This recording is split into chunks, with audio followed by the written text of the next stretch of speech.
Bienvenue au podcast du Journal de Nathalie. Elle a été annoncée depuis Pâques et la voici enfin pour le temps de l'Avent, la 4e et ultime partie de la série d'articles Combattre, fuir et figer du Journal de Nathalie, qui porte sur la paix. Ça tombe bien parce que aujourd'hui, on aborde le thème de la paix. C'est tout de suite. Nous sommes dans la 2e semaine et au 11e jour du temps de l'Avent. Dans cet épisode, nous méditons donc sur la paix, mais juste avant de commencer la méditation, je veux prendre quelques minutes pour remercier toutes les personnes qui se sont inscrites à l'infolettre du Journal de Nathalie pour recevoir les messages quotidiens du calendrier de l'Avent. Donc, je suis vraiment heureuse, je suis contente, je suis satisfaite, je suis exaltée même de vivre ce temps en esprit avec vous. Donc, si ce n'est pas encore fait, ne tardez pas à vous inscrire, ne tarde pas, toi qui écoutes, ne tarde pas à t'inscrire pour recevoir chacun de ces messages qui sont vraiment pas longs. Puis, je sais que je peux être long parfois en audio, mais toutefois, je vous assure que ces messages-là sont quand même assez concis. C'est de l'ordre de moins de 500 mots. Là, je pense que c'est 300 à 500 mots. Donc, quand même assez facile à lire. Et si jamais la lecture, c'est pas ton fort, donc si jamais vous préférez écouter les audios, eh bien, ils sont aussi disponibles en audio sur Apple Podcasts. Donc, tous les liens se trouvent comme d'habitude dans les notes de l'épisode. Puis, en fait, c'est tout ce que j'avais comme annonce à dire. On peut débuter la méditation d'aujourd'hui qui aborde le thème de la paix. Donc, la méditation aujourd'hui se trouve dans Éphésiens 2, les versets 11 à 22. Donc, je répète, ça va être dans l'épître ou la lettre aux Éphésiens, le chapitre 2, les versets 11 à... J'ai dit 22, mais en fait, on va s'arrêter au verset 18. Donc, lisons ensemble. Éternel, ouvre mes yeux afin que je puisse contempler les merveilles de ta loi. Amen. Donc, je lis pour vous. C'est pourquoi, souvenez-vous qu'autrefois vous étiez identifiés comme non-juifs dans votre corps, appelés incirconcis par ceux qui se disent circoncis et qui le sont dans leur corps par la main de l'homme. Souvenez-vous qu'à ce moment-là, vous étiez sans Messie, exclus du droit de cité en Israël, étrangers aux alliances de la promesse, sans espérance et sans Dieu dans le monde. Mais maintenant, en Jésus-Christ, vous qui autrefois étiez loin, vous êtes devenus proches par le sang de Christ. En effet, il est notre paix, lui qui des deux groupes n'en a fait qu'un et qui a renversé le mur qui les séparait, la haine. Par sa mort, il a rendu sans effet la loi avec ses commandements, et leurs règles, afin de créer en lui-même un seul homme nouveau à partir des deux, établissant ainsi la paix. Il a voulu les réconcilier l'un et l'autre avec Dieu en les réunissant dans un seul corps au moyen de la croix, en détruisant par elle la haine. Il est venu annoncer la paix à vous qui étiez loin et à ceux qui étaient près. À travers lui, en effet, nous avons les uns et les autres accès auprès du Père par le même esprit.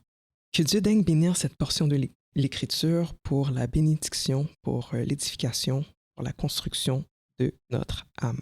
Ce texte, il est assez particulier pour parler de la paix, je sais bien, mais en fait, je l'ai sélectionné principalement pour pouvoir encore vous montrer des techniques pour apprendre à lire un texte, à le situer, à mieux comprendre ce qu'il veut dire. Parce qu'il y a quand même plusieurs éléments qui sont, dont on parle dans ce texte-là. On parle au début des non-juifs, des juifs, des circoncis, des incirconcis. Donc, il y a beaucoup de choses dans le texte. Mais aujourd'hui, étant donné qu'on veut parler de paix, c'est le thème sur lequel on va vraiment s'attarder pour méditer, puis aussi pour donner des techniques pour la lecture biblique, pour mieux saisir le sens d'un texte qu'on lit. Donc, la première des choses que j'aimerais vous dire, déjà à prime abord, c'est justement ça, c'est que lorsque vous lisez un texte qui peut paraître dense ou complexe dans la Bible, commencez par choisir l'élément sur lequel vous voulez vous attarder, puis que vous voulez comprendre davantage. Parce que c'est sûr que, comme si on prend cet exemple-là ici, on pourrait s'attarder sur la différence entre les circoncis, les incirconcis, les juifs, les non-juifs. Qu'est-ce qu'il veut dire par le fait qu'on était sans Messie, qu'on était exclu du droit de cité en Israël, etc. Donc, on pourrait vraiment prendre le temps de détailler toutes ces choses-là, mais c'est pas ce sur quoi on veut parler aujourd'hui. On veut vraiment parler de la paix. Puis, la raison pour laquelle j'ai lu tout le texte, puis j'ai pas commencé par le verset 14, c'est que je voulais quand même situer le verset dans le texte un peu plus large pour avoir une meilleure compréhension de, OK, ben, il dit ça par rapport à quoi?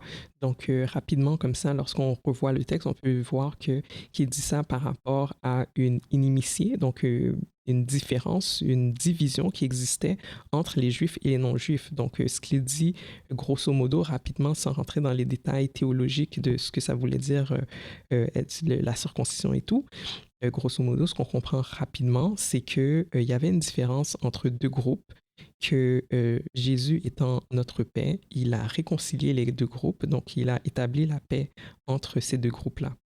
La deuxième chose qu'on va faire, c'est qu'on va faire comme la semaine dernière, puis on va situer cette portion de l'Écriture dans le contexte de la lettre dans laquelle elle a été écrite. Donc, encore, si on va dans la version de Second 21, en introduction, il est écrit « Généralement considérée comme une lettre circulaire adressée aux diverses églises d'Asie mineure, l'épître aux Éphésiens se présente comme écrite par l'apôtre Paul alors qu'il était en prison, ce qui situe sa date de rédaction probable entre 60 et 62 après Jésus-Christ à Rome.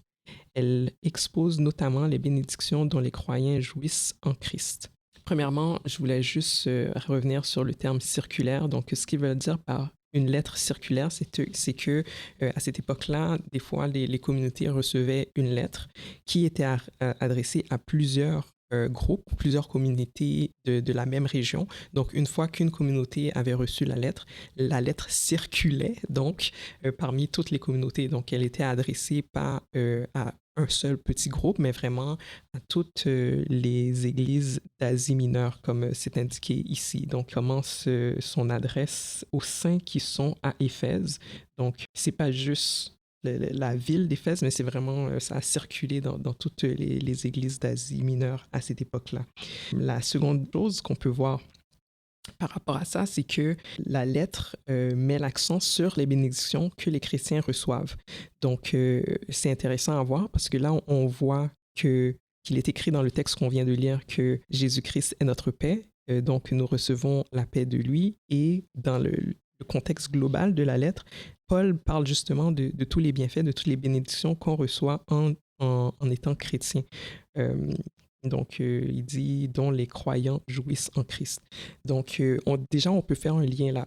Il parle que Jésus-Christ est notre paix et dans l'introduction, on comprend aussi que cette lettre-là a été écrite pour mettre en exergue, pour souligner toutes les bénédictions qu'on reçoit en tant que chrétien. Voici pour la mise en situation. Puis l'autre chose aussi que j'aimerais quand même souligner, là, qu'il faut prendre de note, c'est que Paul écrit cette lettre en étant en prison. Donc ça aussi, ça situe l'écriture, ce qu'il dit par rapport à une expérience qu'il vit lui-même à ce moment-là. Ben, pas nécessairement par rapport, mais nous, on peut imaginer qu'il écrit ces mots-là pendant que lui, il vit une épreuve quand même importante dans sa vie, être emprisonné à Rome. Ensuite, la traduction de Second 21 nous renvoie à Ésaïe, verset 59, verset 19. Donc, je vais lire pour vous à partir du verset 14, parce que j'aimerais quand même situer ce verset-là dans le contexte d'Ésaïe, et étant donné que Ésaïe, c'est un prophète, puis que ces textes, c'est des prophéties qu'il énonce, puis ces textes peuvent être compliqués. Donc, juste de lire un verset sans lire le reste, c'est un peu nébuleux, ça peut être nébuleux. Donc, je vais commencer à partir du verset 14, comme ça, arriver au verset 19, le texte aura déjà beaucoup plus de sens. Puis aussi, vous m'excuserez si je bute parce que ma Bible est vraiment très marquée. Et malheureusement, je n'ai pas retranscrit. En fait, j'aurais dû prendre une autre Bible qui était plus visible. Et c'est la seule version que j'ai ici. Donc, bon, je vais vraiment essayer d'être efficace dans ma lecture. Donc, à partir du verset 14, on dira alors « Préparez, préparez, dégagez un chemin. Enlevez tout obstacle du chemin de mon peuple. En effet, voici ce que dit le Très-Haut, celui dont l'habitation est éternelle et le nom saint. J'habite dans les hauteurs et la sainteté mais je suis aussi avec l'homme brisé et abattu, afin de redonner vie à l'esprit abattu, afin de redonner vie au cœur brisé. Non, je ne veux pas lancer éternellement des accusations, je ne veux pas m'irriter indéfiniment, car il est trop faible devant moi, l'esprit, le souffle des êtres que j'ai moi-même faits. C'est à cause de ces profits criminels que je me suis irrité et que je l'ai frappé. Je me suis caché dans mon indignation et le rebelle a suivi le chemin que lui indiquait son cœur. J'ai vu sa conduite, mais je le guérirai. Je le guiderai et je lui assurerai une pleine consolation, à lui et à ceux qui sont en deuil à cause de lui. Le verset 19. Je ferai naître la louange sur leurs lèvres, je donnerai la paix, oui, la paix à celui qui est loin et à celui qui est près, dit l'Éternel, et je les guérirai. Donc, première des choses par rapport au verset 19. Donc, la partie « Je donnerai la paix », oui, la paix à celui qui est loin et à celui qui est près, c'est la section du verset qu'on a vu dans le passage de la lettre d'Éphèse, donc en fait, d'Éphésiens. Donc, en fait, l'apôtre Paul a cité le prophète Ésaïe dans sa lettre aux Éphésiens. Donc ça, c'est la première des choses à noter. La deuxième des choses à noter, en fait, qui est pas directement en lien avec le texte qu'on vient de lire dans Éphésiens, mais que je veux quand même noter parce que moi, ça me touche, c'est que Ésaïe mentionne que Dieu, le Très-Haut, dont l'habitation éternelle est élevée, elle est comme il est dans les auteurs et sa sainteté est au-dessus de nous, malgré le fait qu'il est super élevé, puis qu'il est super haut, puis qu'il est super grand, si je pourrais dire ça comme ça. Malgré tout ça, il s'abaisse quand même à la hauteur d'homme. Mais je suis aussi avec l'homme brisé et abattu, afin de redonner vie à l'esprit abattu, afin de redonner vie au cœur brisé. Ça, je trouve ça vraiment super intéressant parce que ça révèle en fait le caractère de Dieu. Donc, c'est un Dieu tout-puissant qui est dans les hauteurs, qui est saint, mais c'est aussi un Dieu qui se préoccupe de l'homme brisé, de l'homme abattu. Puis il s'occupe de cet homme brisé et abattu malgré ce qu'on peut lire après dans le texte, malgré le fait qu'il soit mauvais, qu'il fasse des profits criminels, qu'il accomplisse de mauvaises œuvres, que son cœur soit mauvais. Malgré toutes ces choses-là, ça n'empêche pas à Dieu de quand même se soucier de cet homme-là. Donc, pour moi, c'est vraiment quelque chose qui me touche en lisant ce passage-là, puis que je voulais quand même relever. Puis, un peu plus loin, par rapport justement au fait que Dieu, qui parle par la bouche d'Ésaïe, dit qu'il a été indigné, qu'il a été irrité contre ces hommes qui ont fait de mauvaises choses. Malgré tout ça, il veut quand même le guérir, il veut quand même le relever de son abattement, puis qu'il veut lui donner la paix. Et cette paix-là, d'après ce que nous révèle Paul dans l'Épître aux Éphésiens, cette paix-là est assurée par le sacrifice de Jésus-Christ à la croix, qui s'est donné lui-même pour qu'on puisse avoir une réconciliation entre les peuples, mais aussi, c'est ce qui est écrit dans Éphésiens 2, verset 16. Il a voulu les réconcilier les uns et l'autre avec Dieu en les réunissant dans un seul corps au moyen de la croix, en détruisant par elle la haine.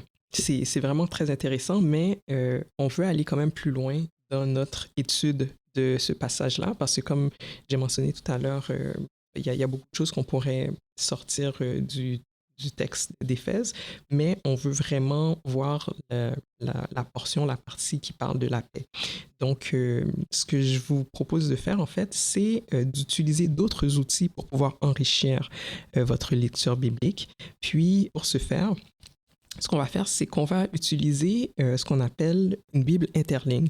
Donc, on va tenter de savoir qu'est-ce que le mot « paix » voulait dire en grec. Donc, lorsque Paul a utilisé le mot « paix », quelle était l'étendue du terme qu'il a utilisé? Comment est-ce qu'il l'a utilisé? Qu'est-ce que ça voulait dire exactement? Oh là là, oh là là, oh là là. En éditant l'audio de cet épisode, je me suis rendu compte que je m'étais vraiment mêlée dans mes pinceaux par rapport à mes explications. Donc, je rectifie le tir dans cette portion que j'ai insérée à l'audio original. Donc, la première des choses, déjà, je veux spécifier que lorsque j'utilise le terme Bible interligne, en réalité, je fais référence à une Bible interlinéaire. Donc, lorsque vous entendrez dans la suite de l'audio le terme Bible interligne, en réalité, le bon terme, c'est Bible interlinéaire. Donc, une Bible interligne, ça n'existe pas. Je m'en excuse d'avance. Donc, ça, c'est la première chose que je veux rectifier par rapport à cet enregistrement. La deuxième des choses, donc, nous allons effectuer une étude de mots par rapport au texte d'Éphésiens que nous venons de lire.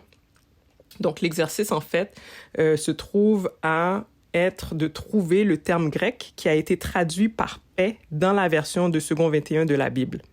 Donc, une Bible interlinéaire permet de comparer mot par mot le texte original grec avec la traduction dans une langue courante comme le français, l'anglais ou l'espagnol. Donc, l'interlinéaire, on peut utiliser un interlinéaire grec ou un interlinéaire hébreu.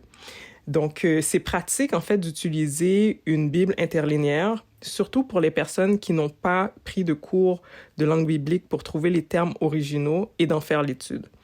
Et la raison pour laquelle on privilégie une étude de mots basée sur les langues originales de la Bible plutôt que sur les langues courantes, c'est qu'un référent ou un mot peut être traduit de plusieurs façons par les traducteurs selon le contexte et aussi par rapport à la compréhension que le traducteur a du texte. Donc, par exemple, en grec, Eros et agapé seront tous les deux traduits par amour en français. Pourtant, les deux termes n'ont pas le même sens en grec, bien que les deux partagent la sémantique de l'amour.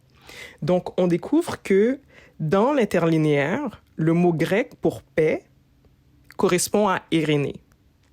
Par la suite, à l'aide d'une concordance, cette fois-ci, on va utiliser la concordance de Strong. On peut lire la définition du mot grec Irénée. Donc, une concordance, ce que c'est, je pourrais dire, un recueil ou un livre de référence. Les mots grecs ou hébreux sont liés avec un code chiffré. Et lorsqu'on se réfère à ce chiffre-là, ça nous donne en fait tous les passages bibliques qui répertorient, qui sont liés à ce mot-là. Donc, on peut avoir, juste avec le numéro, tous les passages dans la Bible où le mot apparaît, où est-ce qu'il y a des déclinaisons aussi du mot. Donc, lorsque c'est un verbe, toutes les déclinaisons, les flexions du verbe. Lorsque c'est j'allais dire conjugué ou lorsqu'il y a une flexion, comme je l'ai mentionné, mais en fait, lorsque c'est accordé, c'est ce que je voulais dire, en genre et en nombre aussi, c'est indiqué. Donc, pour pouvoir faire une étude de mots ou pour pouvoir trouver d'autres versets, d'autres passages bibliques qui sont associés à un même terme, une concordance est vraiment utile. Mais moi, je vous dirais qu'une concordance est utile lorsqu'on utilise des concordances grecques ou hébreu. Puis je sais que certaines personnes ont des concordances francophones, anglaises, ou espagnoles, ou italiennes ou autres, mais c'est pas la bonne façon de faire. Puis j'ai souvent entendu des personnes, j'allais même dire des prédicateurs ou des pasteurs, mais je veux même pas aller là-dedans, qui vont faire des études, des espèces de recensement sur un thème, mais qui vont y aller avec le terme français ou anglais de leur Bible. Donc, ils vont dire, dans la Bible, on parle d'amour, puis ce texte-là parle d'amour, le texte parle d'amour, mais c'est pas par rapport à la traduction grecque, c'est par rapport à la traduction française. Puis, comme je l'ai expliqué tout à l'heure, un mot peut être traduit de différentes façons dans une autre langue. Donc, si on veut savoir vraiment qu'est-ce que l'auteur d'origine voulait dire, il faut vraiment aller dans la langue d'origine. Donc, la concordance nous permet de faire ça, puis en plus d'avoir, donc, de répertorier tous les textes qui sont liés à ce référent-là, donc le mot. En plus de faire ça, il va aussi nous donner souvent des définitions. Donc, la concordance de Strong nous donne des définitions. Donc, pour Irénée, ce qu'on peut lire, Strong est en anglais. Donc, je vais traduire pour vous de l'anglais. Donc, Irénée, c'est One, Peace, Quietness, Rest. Donc, en français, ce serait entier ou entièreté, paix, sérénité ou serein, être reposé. Donc, c'est ce qu'on trouve de ce que ça veut dire Irénée. Donc, lorsque l'apôtre Paul utilise ce référent-là, ce mot-là Irénée dans la lettre, il fait référence donc à l'un de ces termes-là, parce que c'est sûr que lorsqu'on écrit, lorsqu'on utilise un mot, on n'a pas comme 15 traductions ou on n'a pas 15 références par rapport à ce mot-là. Donc, c'est soit qui veut dire qu'on est entier, soit qui veut dire qu'on est en paix, soit qu'on veut dire qu'on est serein, ou soit il veut dire qu'on est reposé. Donc, laquelle de ces traductions-là, de ces termes-là, on va choisir pour comprendre ce qu'il voulait dire par « il est notre paix ». Ce qu'on va faire, c'est que on va pousser en fait notre recherche. Ah, puis il y a une suite, en fait, je m'excuse. Il y avait une suite dans la traduction que je vais vous donner là. Donc, peace, peace of mind, invocation of peace, a common Jewish farewell, in the Hebraistic sense of the health, welfare of an individual.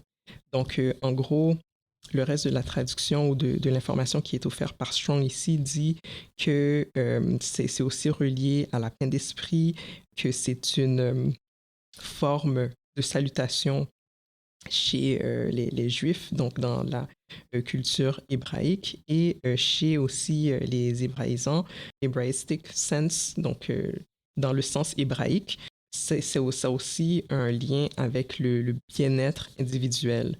Donc vraiment, ça a un sens beaucoup plus large que juste d'être en paix. Donc c'est ce que le texte nous dit.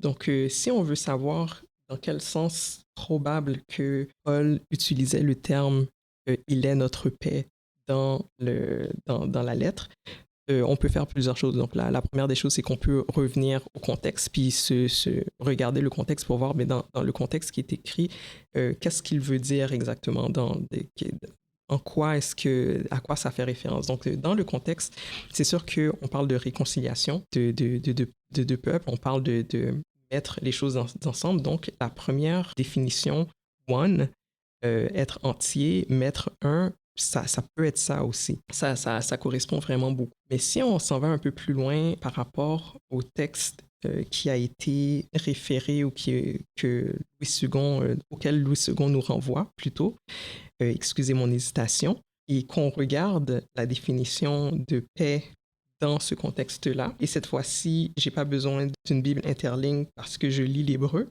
Et en lisant donc le verset 19, je vois que le mot pour paix qui est utilisé ici, c'est shalom. Shalom, si on regarde la définition de ce que ça veut dire, en anglais, completeness, soundness, welfare, peace. Donc en français, ce serait entier, complétude, solidité, bien-être, paix. Puis encore une fois, pour savoir un peu dans quel est le mot qui correspond mieux à ce que l'auteur l'auteur initial voulait dire dans ce texte-là, bien, on va encore regarder dans l'ensemble du texte. On va se référer au contexte pour avoir une idée de ce qu'il voulait dire exactement. Encore une fois, là, le texte parle de brisement, il parle des hommes qui sont abattus, il parle de réconcilier encore les personnes qui étaient loin, de les ramener près. Donc, il y a deux éléments ici qui viennent à notre esprit. Le entier qu'on avait tout à l'heure, le one, complétude. Donc, ça revient parce que là, Dieu dit par l'intermédiaire d'Ésaïe qu'il veut les guérir, qu'il veut les ramener près, donc qu'il veut finalement rendre entier l'homme qui est brisé. Donc, s'il veut les rendre entiers, c'est de par l'abattement qu'ils avaient, de par leur brisement, il veut les rendre entiers. Donc, d'où le terme shalom. Donc, la complétude, le bien-être, donc cette pensée-là est présente dans le texte qu'on lit ici. Donc on peut prendre pour acquis qu'étant donné que Paul réfère au texte d'Ésaïe, qu'il parle de la même chose ici. Donc en plus de parler de réconciliation comme Paul le mentionne dans son texte, il parle de réconcilier l'un avec l'autre et de réconcilier Dieu avec l'homme aussi. Et donc, il y a ces deux sens-là. Il y a la paix dans la réconciliation qui est démontrée par le contexte des deux textes et aussi la paix en soi, donc d'être en paix, tant entier, en étant complet, en recevant un certain bien-être ou en étant, je sais pas exactement comment le dire mieux là, mais en redevenant un, en remettant tous les morceaux qui ont été brisés ensemble, donc en étant un. Voilà ce que cette étude de mots-là nous révèle. Donc, je vous invite à lire l'article qui vient d'être publié sur le journal d'Anatolie. En fait, c'est la 4e partie de la série d'articles Combattre, fuir ou figer, qui avait été promis depuis Pâques. Donc, j'avais écrit 3 articles à cette époque-là qui avaient été publiés successivement. Et à la fin, au début, je me rappelle plus, je pense que c'était en introduction de la 3e partie, j'avais annoncé qu'il y avait un 4e article qui allait être publié, qui allait clore en fait la série Combattre, fuir ou figer. Et cet article-là, en fait, est maintenant disponible pour le temps de l'Avent. Je trouvais que c'était une occasion fantastique, étant donné qu'on parlait de la paix aujourd'hui et que cet article-là, justement, parle de Shalom, de la paix, de la révélation de Dieu à Gédéon par rapport au fait qu'il est notre paix.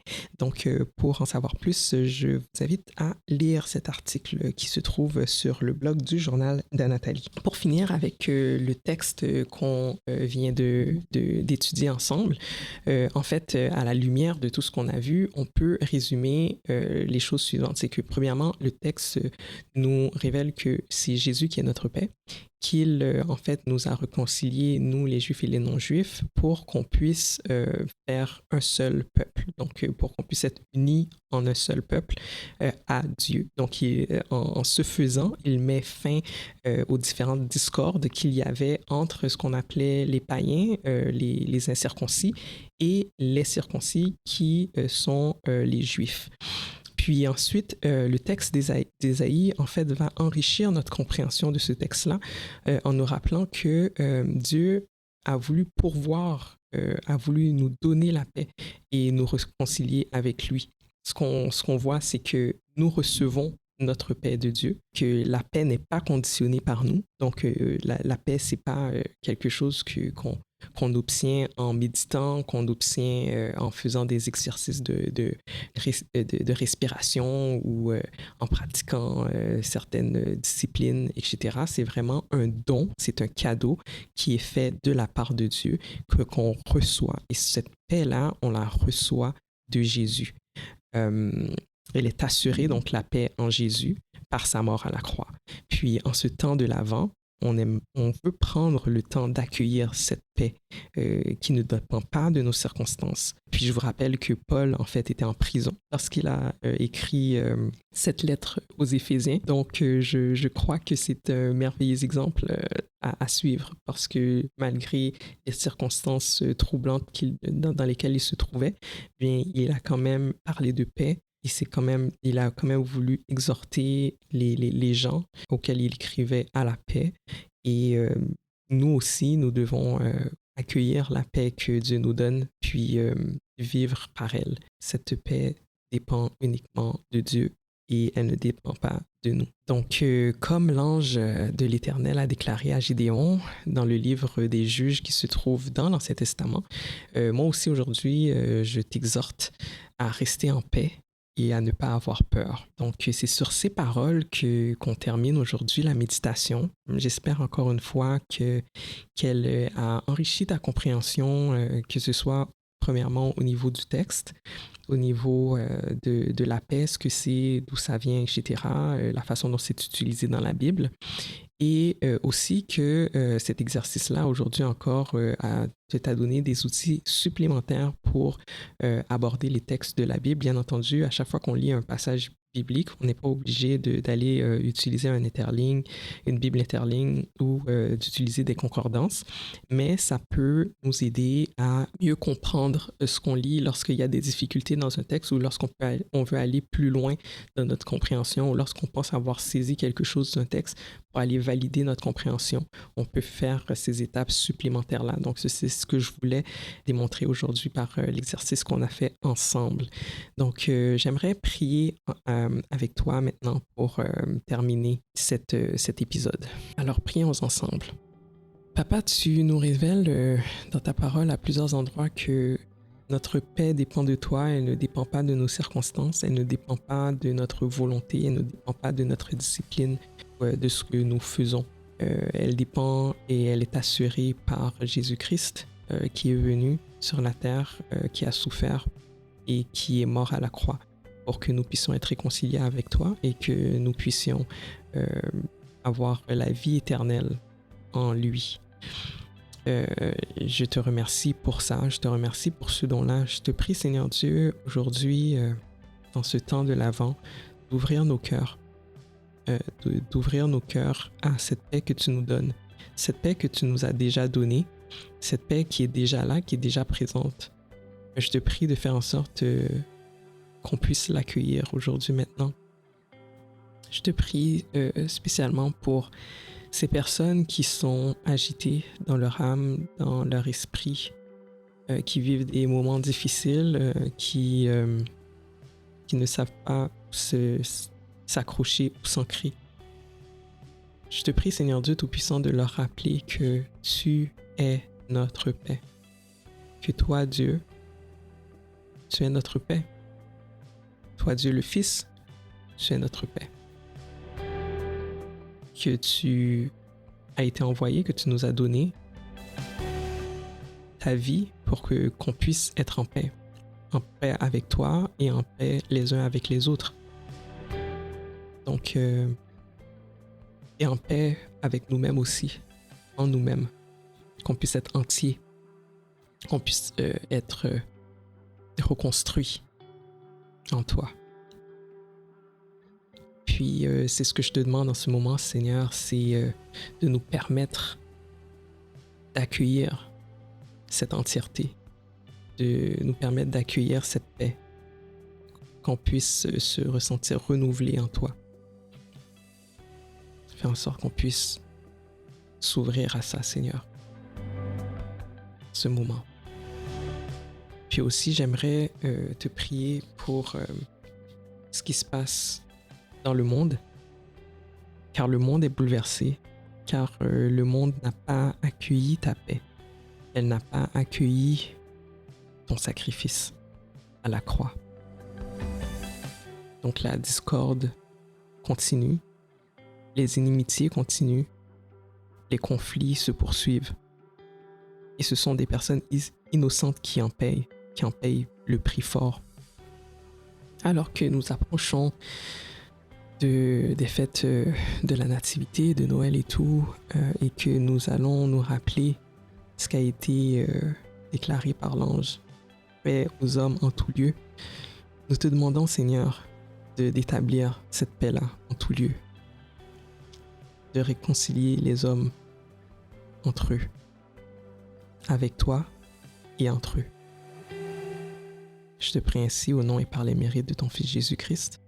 À lui soit la gloire, l'honneur, la magnificence, siècle des siècles. Amen. Donc, je vais terminer avec une bénédiction. Que la paix qui surpasse toute intelligence garde votre cœur et vos pensées en Jésus-Christ. Amen. La semaine prochaine, nous parlerons de la joie et nous méditerons sur le texte de Philippiens 4, verset 7. Donc, d'ici là, soyez en paix, n'ayez pas peur et ouvrez vos cœurs à la réception de la paix de Jésus-Christ. À bientôt, ciao!